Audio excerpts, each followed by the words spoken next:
కాంగ్రెస్ తెలంగాణ ఇన్ఛార్జిగా మీనాక్షి నటరాజన్. పలు రాష్ట్రాలకు కొత్త ఇన్ఛార్జీలను ప్రకటించిన పార్టీ హైకమాండ్. మధ్యప్రదేశ్కు చెందిన మీనాక్షికి రాష్ట్రంతో ప్రత్యేక అనుబంధం. 2022లో భూదాన్ పోచంపల్లిలో పర్యటన. కాంగ్రెస్ తెలంగాణ కొత్త ఇన్ఛార్జిగా సీనియర్ నేత మీనాక్షి నటరాజన్ను పార్టీ హైకమాండ్ నియమించింది. ప్రస్తుతం ఇన్ఛార్జ్ దీపా మున్షి స్థానంలో మీనాక్షి బాధ్యతలు చేపట్టనున్నారు. ఏఐసిసి ప్రెసిడెంట్ మల్లికార్జున్ ఖార్గే శుక్రవారం రాత్రి 9 రాష్ట్రాలకు కొత్త ఇన్ఛార్జీలను నియమించారు. ఈ మేరకు party general secretary KC Venugopal ఒక ప్రకటన రిలీజ్ చేశారు.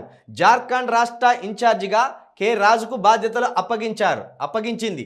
త్వరలో ఎన్నికలు జరగనున్న బీహార్ రాష్ట్ర ఇన్ఛార్జిగా పార్టీ సీనియర్ నేత కృష్ణ అల్లవార్ను నియమించారు. హిమాచల్ ప్రదేశ్, చండీగఢ్ బాధ్యతలు రజనీ పాటిల్కు అప్పగించారు. మొత్తానికి దీపా మున్షి గారి క్లచ్చింగ్లు అట్లా పోయింది. కాంగ్రెస్ పార్టీకి సంబంధించి అక్కడ ఇక్కడ ఏదో ఉన్నారంటే ఉంటారు వీళ్ళు గంతే. వీళ్ళు తెలంగాణ రాష్ట్రాన్ని పాలన మంచిగా చేయాలని వీళ్ళు పెద్ద సూచనలు ఇచ్చేటోళ్ళు కాదు. వీళ్ళ మాటను ఇక్కడ ప్రజలు వినేటోళ్ళు కాదు. కాంగ్రెస్ పార్టీ వాళ్ళే వినరు వాళ్ళ మాటలు. కాబట్టి కాంగ్రెస్ వ్యవహారాల ఇన్ఛార్జి ఇక్కడ ఏం జరుగుతుంది, ఎట్లున్నది, ఈ రిపోర్ట్ అంతా ఎప్పటికప్పుడు అక్కడ ఢిల్లీకి అందిస్తారు అన్నట్టు.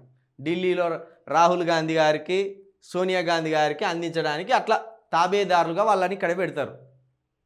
ఓ విధంగా జీతగాళ్ళు అనుకోవాలి. అక్కడ ఏం జరుగుతుందో చూసిరాపు అంటారు కదా, అట్లా పెట్టుకుంటాను అన్నట్టు.